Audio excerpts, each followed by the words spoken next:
صراط الذين أنعمت عليهم غير المغضوب عليهم ولا الضالين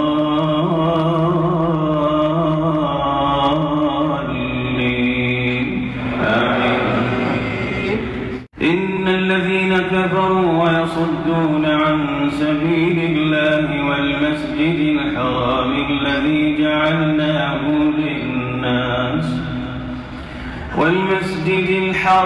الذي جعلناه للناس سواء العاكف فيه والباد ومن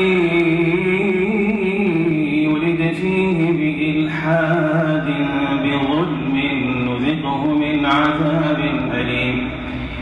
وإذ بوأنا لإبراهيم مكان البيت ألا تشرك بي شيئا وطهر بيتي للطائفين والقائمين والركع السجود.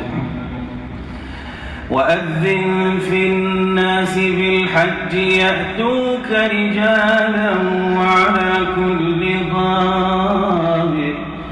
وعلى كل ضامر يأتين من كل فج عميق ليشهدوا منافع لهم ويذكروا اسم الله في أيام معلومات على ما رزقهم من بهيمة الأنعام فكلوا منها وأطعموا البائس